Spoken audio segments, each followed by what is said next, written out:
Shalom, jemaat yang terkasih, khususnya Bapak Ibu yang ada di Zoom, bersyukur kita kembali bersekutu dalam persekutuan Selasa hari ini. Dan kita bersyukur buat cinta kasih Tuhan yang terus meneguhkan kita untuk merayakan kebaikan Tuhan di tengah-tengah keluarga kita.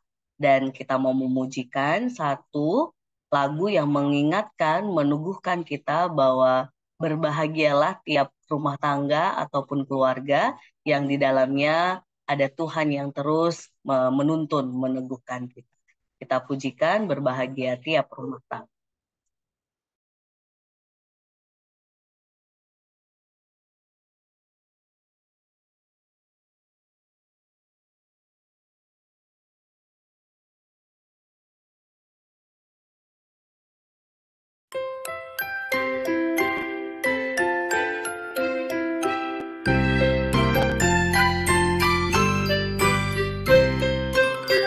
Berbahagia tiap rumah tangga di mana kaulah tamu yang tetap dan merasakan tiap sukacita tanpa Tuhannya tiadalah lengkap.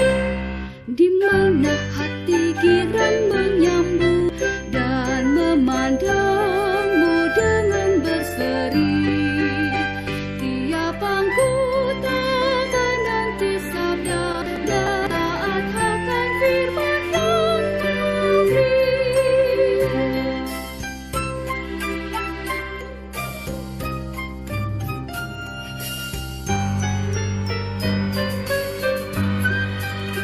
Berbahagia rumah yang sepakat hidup sehati dalam kasih-Mu, serta tekun mencari hingga dapat damai kekal di dalam sinar-Mu.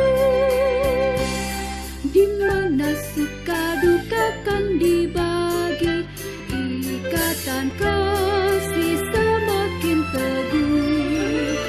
Di luar Tuhan tidak ada lagi yang dapat memberi berkat penuh.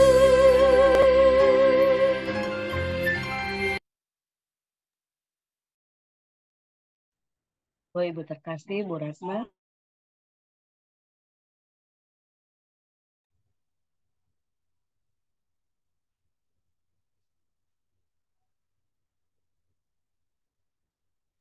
Monggo, Bude. Oke. Mari Bapak Ibu, sebelum kita mendengarkan sabda Tuhan sebagai tuntunan di dalam kita menjalani kehidupan, kita bersatu hati di dalam doa. Mari kita berdoa.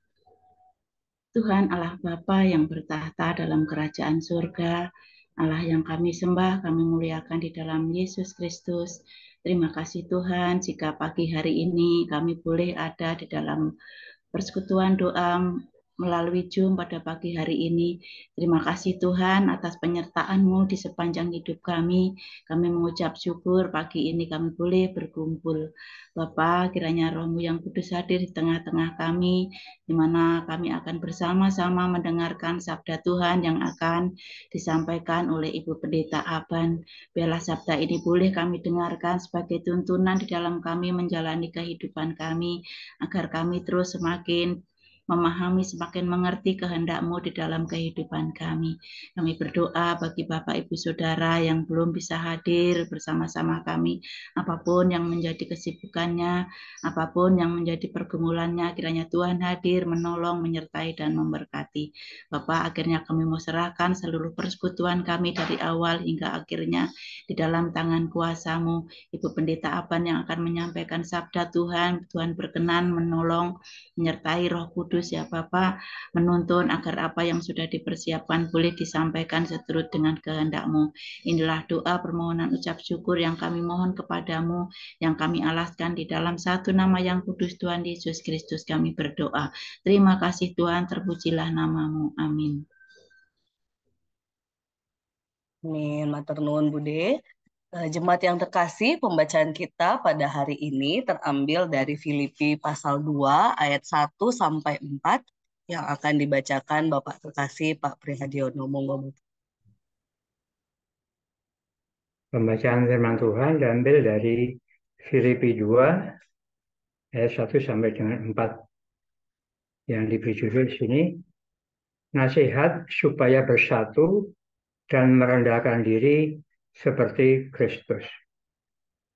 Jadi, karena dalam Kristus ada nasihat, ada penghiburan kasih, ada persekutuan roh, ada kasih mesra dan belas kasihan. Sempurnakanlah sukacitaku dengan ini. Hendaklah kamu sehati sepikir, dalam satu kasih, satu jiwa, satu tujuan, tanpa mencari kepentingan sendiri atau pujian yang sia-sia. Sebaliknya, hendaklah dengan rendah hati yang seorang menganggap yang lain lebih utama daripada dirinya sendiri. Janganlah tiap-tiap orang hanya memperhatikan kepentingannya sendiri, tetapi kepentingan orang lain juga. Demikian firman Tuhan. Yang berbahagia adalah setiap kita yang membaca, merenungkan, dan melakukannya dalam kehidupan sehari-hari. Matur nuwun Pak Pri sudah membacakan untuk kita semua. Shalom Bapak Ibu terkasih.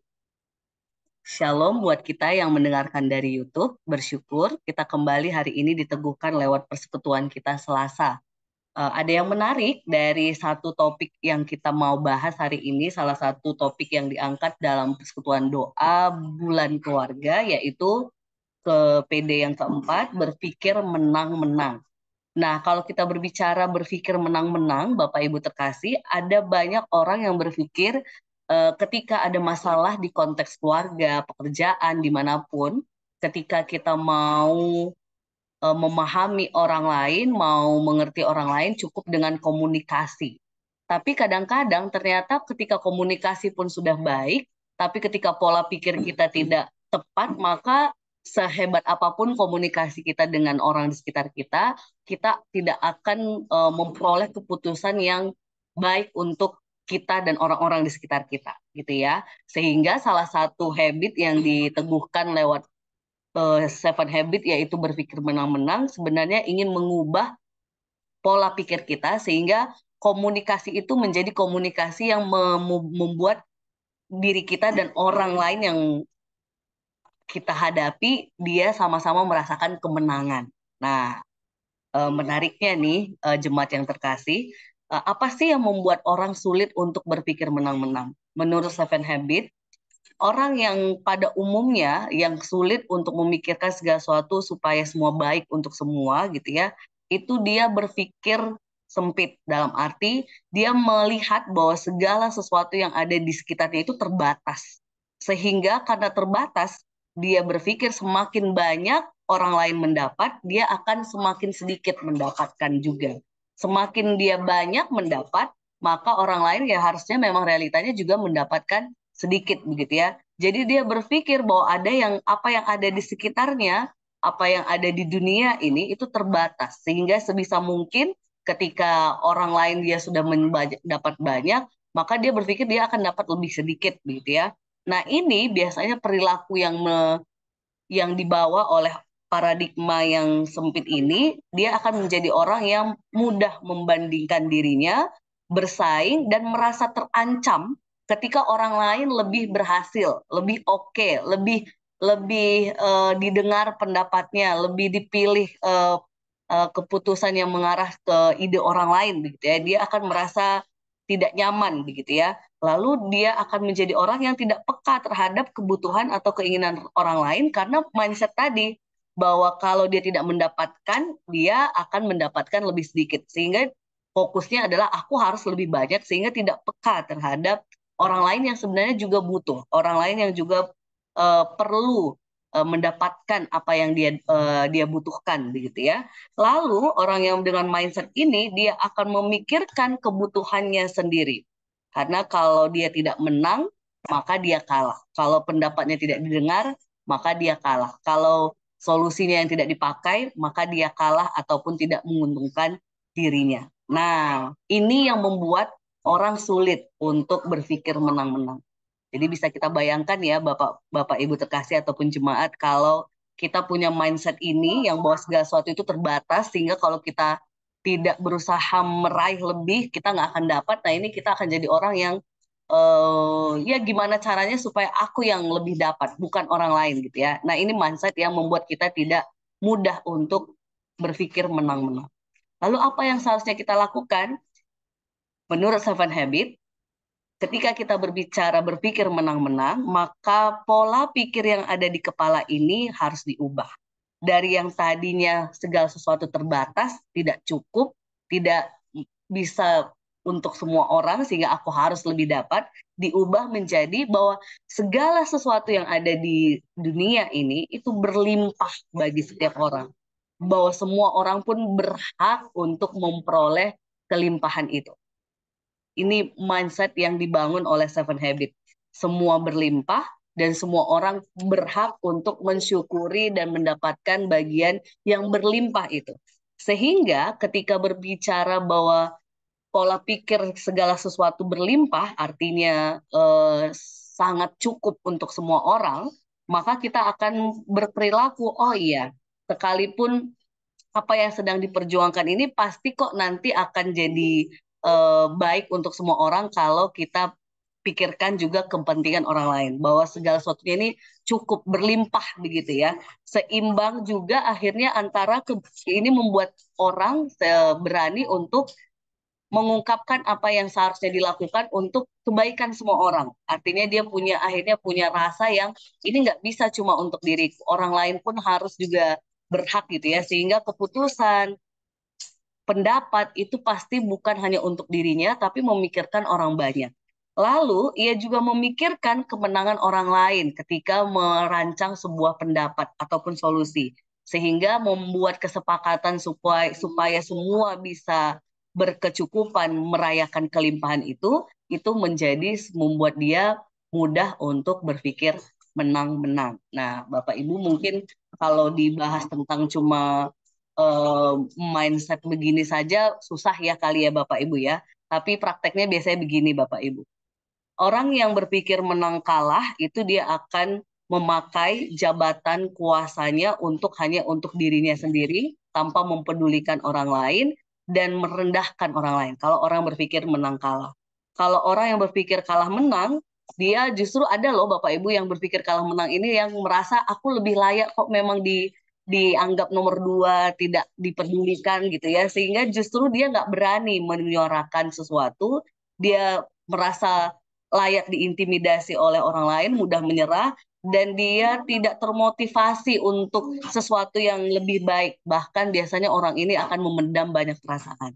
Kalau orang yang dia sering kalah-kalah, berpikir mindset, aku harus kalah dan orang lain kalah, nah ini dia akan menjadi pribadi yang menyakiti diri dan orang lain supaya kita sama-sama kalah. Ini yang kalau mindsetnya kecenderungan kalah-kalah. Kalau orang yang berpikir menang untuk dirinya sendiri, udah pasti. Tadi hampir sama dengan mindset menang kalah ya, bahwa untuk apapun itu yang penting dia menang. Tapi kalau orang yang berpikir menang-menang, dia akan menghargai kebutuhan, pendapat, keinginan orang lain, mencari manfaat bersama, bekerja sama bukan bersaing, dan juga menggunakan keberanian, peka akan rasa saat berkomunikasi. Nah, ini dari Seven Habit Bapak Ibu terkasih. Artinya berpikir menang-menang ini ternyata menjadi perjuangan. Mengubahnya dari pola pikir dulu sehingga terwujud lewat kata, percakapan kita dengan orang lain. Sesederhana ketika memang orang tua nih, anak minta, mama aku mau buatlah handphone gitu ya. Mama aku mau handphone atau tablet lah gitu ya. Lah, ketika anak kita meminta sesuatu, kalau kita mau berpikir menang-menang, Bapak Ibu terkasih, kita akan mendiskusikan kalau kakak mau sesuatu, entah itu HP, tablet atau apapun lah itu yang di konteks keluarga kita akan memberikan dia sebuah solusi yang oke, mama papa akan setuju, tapi tunjukkan dulu prestasi. Tunjukkan dulu kamu sungguh-sungguh belajar. Maka mama akan semakin mendukung. Dan ketika itu sudah diberikan, itu juga menjadi sebuah perjuangan. Kamu harus semakin tetap konsisten dalam proses belajarmu. Kalau ternyata karena HP atau tablet proses belajar jadi menurun, berarti tablet atau HP-nya akan diambil. Nah, ini sesederhana kalau kita konteks keluarga berpikir menang-menang. Artinya anak menang memperoleh apa yang dia miliki, tapi kita orang tua pun menang karena kita mau anak kita tetap memperjuangkan sekolahnya, memperjuangkan studinya. Nah, firman kita hari ini Bapak Ibu terkasih, Filipi 2 ayat 1 sampai 4 menjadi dasar peneguh buat kita bahwa ternyata ketika kita mau bersatu, merendahkan diri seperti Kristus, kata kunci dari judul LAI yang diberikan begitu ya.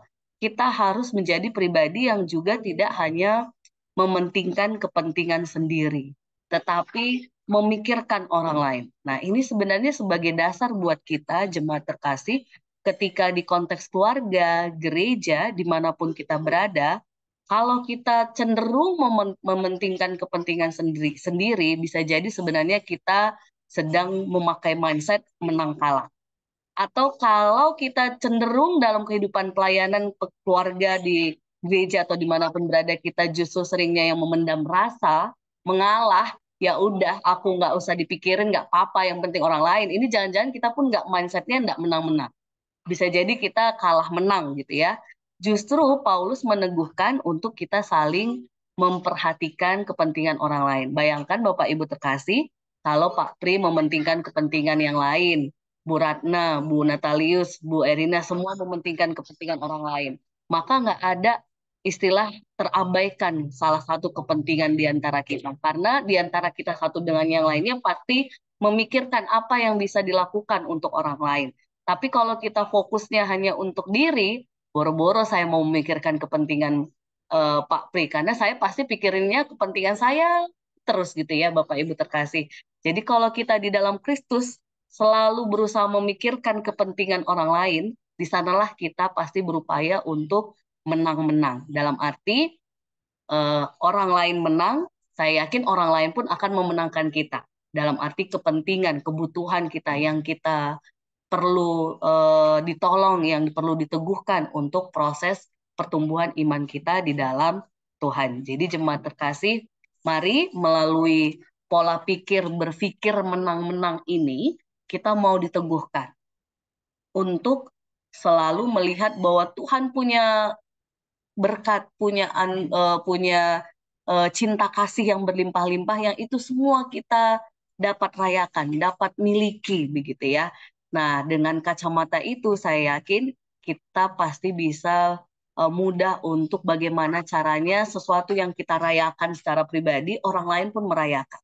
Apa yang kita syukuri secara pribadi, orang lain pun ikut mensyukuri. Makanya kalau di konteks keluarga di dalam Tuhan gitu ya, kita ada ibadah syukur, ada sesuatu yang memang itu mengajak untuk sama-sama bersyukur. Itu salah satu cara kita untuk ayo kita sama-sama merayakan yang baik ini. Tapi kalaupun lagi sedih, kita sama-sama untuk sengkuyung ya, bener ya Bu ya, sama-sama kerjasama untuk gimana menolong. Itu juga cara kita untuk memenangkan orang lain. Dan di situ yang dimenangkan bukan hanya orang lain, tapi kehidupan kita bersama di dalam Kristus, yang kita mau sehati sepikir di dalam Kristus, sehingga yang menang bukan saya, bukan pribadi, tapi adalah Kristus kita, yang dia memang sudah memenangkan kita anak-anaknya, dan kita pun mau memenangkan orang-orang di sekitar kita yang sedang jatuh, yang bergumul, yang sedang terpuruk, sehingga mampu merayakan kehidupan ini dengan cinta kasih Tuhan. Jadi jemaat terkasih, mari kita perjuangkan berpikir menang-menang ini di keluarga, pekerjaan, dimanapun kita berada. Berani bersuara, tapi juga peka terhadap perasaan sekitar kita, itu membuat kita akan lebih mampu untuk memikirkan keputusan ataupun ide-ide yang baik. Tapi kalau kita fokusnya hanya ke diri kita, kepada apa yang menurut kita, tapi bukan untuk kepentingan orang lain, maka bisa jadi yang terjadi keputusannya adalah menang kalah, gitu ya. Kalau kita tidak memikirkan orang lain. Tapi kalaupun kita memikirkan orang lain, tapi kita malah abai terhadap diri kita, bisa jadi kita kalah menang. Karena kita mau ditindas, mau tidak dipedulikan, kita ya udahlah memang begini sepatutnya gitu ya. Nah ini juga nggak pas ya Bapak Ibu terkasih. Nah mari kita cek apakah kebiasaan yang kita lakukan di keluarga, di gereja, di masyarakat cenderung yang mana? Kalah menang, kalah kalah, menang kalah, atau menang menang. Karena kalau pola pikir kita sudah tepat, segala keputusan ide ataupun apapun yang mau kita rancang pasti merangkul banyak orang. Dan kita berharap para pemimpin kita dari yang tertinggi sampai yang terdekat pun punya pola pikir menang-menang ini. Karena kalau punya pola pikir menang-menang ini, mau dia usung partai apapun, pasti memikirkan kesejahteraan rakyat Indonesia. Tapi kalau dia hanya memikirkan kemenangan diri dan kelompoknya saja, itulah yang akhirnya jatuhnya yang terjadi menang kalah gitu ya. Mari kita berdoa supaya pola pikir menang-menang ini meneguhkan kita untuk semakin sehati sepikir dalam Kristus untuk mendukung, mensupport orang-orang di sekitar kita. Kita berdoa. Ya Bapa, kami bersyukur dan bersyukur karena Tuhan meneguhkan kami melalui topik berpikir menang-menang yang Paulus sendiri pun menuntun kami untuk melihat salah satu ciri ketika kami sehati sepikir dalam Kristus, maka kami memikirkan apa yang menjadi kepentingan orang lain di sekitar kami. Dan tolonglah kami Tuhan, sehingga ketika kami memikirkan orang lain, kami juga tidak abai akan diri kami. Sehingga pola pikir yang terwujud adalah berpikir menang-menang, sehingga kami semua dapat merayakan anugerah cinta Tuhan yang luar biasa, berkat Tuhan yang melimpah, dengan wujud materi ataupun dengan wujud sukacita, syukur, damai, itu dapat kami rayakan bersama-sama. Biarlah Tuhan yang menuntun, meneguhkan kami, sehingga dengan pola pikir menang-menang ini kami pun jadi peka akan kebutuhan orang lain yang harus kami perjuangkan, yang harus kami tolong, yang harus kami teguhkan. Dan juga Tuhan mampukan kami sehingga kami dapat terus mengubah kebiasaan-kebiasaan yang ada di tengah keluarga, gereja, masyarakat, sehingga segala sesuatunya dapat baik untuk semua orang.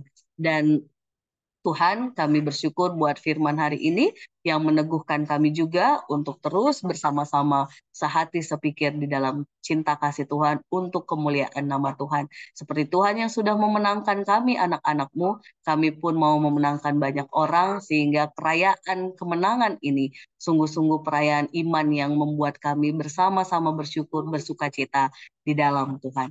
Terima kasih Bapa, di dalam nama Tuhan Yesus kami berdoa dan mengucap syukur. Amin.